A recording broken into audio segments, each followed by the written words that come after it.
I do think that Old Salt one day soon will have a grain finish line of beef, Mm. and I think that incorporating grain actually important as long as that's done in a way that's very different from the way that the industry currently does it. And that means there's one particular operation in central Montana that I really like and will try to replicate. And basically, what they have done is to take historically a piece of land, let's say it's about 4,000 acres, and it had originally been a dryland wheat farm, which wasn't a good ecological fit. Mhm. But this particular person bought that place, developed water and fencing. And then what he did was to aggregate commodities that were just byproducts of the grain processing that happened in the Billings area. So I'm thinking of wheat midds, feed grade barley, and he bought a vertical mixer and he aggregated those feedstuffs. And then he essentially pulls a wagon train of bunks on wheels behind a tractor. And these cattle have access to that grain and they have access to pasture and they're moving intensively and that piece of land Wow. looks beautiful compared to 10 years ago because it's taken and incorporating all these nutrients, and in the Mhm. meantime the product ends up being pretty luxurious. The holy grail is to take what he's doing and then to trace the grains back to the farms Right. so that they have the best provenance possible. And in this particular case, that producer buys cattle out of live auctions, and so you're not sure where they came from before they were, yearlings. Mhm. And so I want to basically, we know the ranches that those calves are coming from and originate from.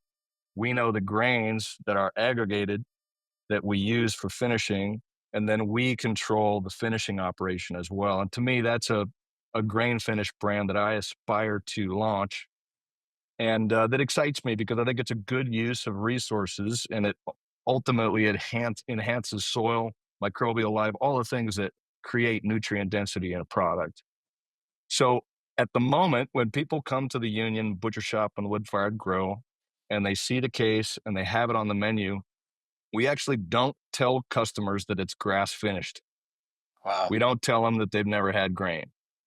We only tell them about. I mean, we when they ask, we're happy to share. Wow. Right? It's just that we don't use it on the front side, and so we talk more about the place. We talk more about the large carnivore integrate. The large carnivores that inhabit these landscape, the migratory birds that it supports, the health of the fisheries, and the nutrient dense meat that is the result of eating phytochemically diverse diets. When we start to incorporate grain, then we're going to have to say, okay, well, this is green label.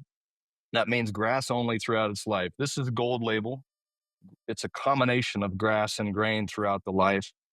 And both are different products or different eating experience, but they both come from integrity in the production process. And I think that's just going to be, it's going to be a gradual process of telling that story in an authentic way that doesn't try to capitalize on BS marketing that kind of, I think, often obscures as much or more than what it reveals. For example, a lot of people in the grass finished world market omega 3s, higher in omega 3 content if they've had grass throughout their life, which is factually true. But if you take a quarter pounder of grass fed beef and a quarter pounder of grain fed beef, while the grass fed product has about 3x more omega 3s than the grain fed product, the daily recommended nutritional requirements for a man of omega 3s is about 1.6 grams, for a woman, about a gram. And a quarter pounder of grass fed has about zero point zero 0.08 grams, and a quarter pounder of grain has about zero point zero 0.03. So you're going to have to eat a lot of quarter pounders of either one if you're trying to meet your omega 3 needs from beef. If you are trying to really supercharge your omega 3s, then fish oil, spinach, etc., are maybe better. So I don't want to use marketing that I don't believe in, that I don't believe is meaningful, if that makes sense.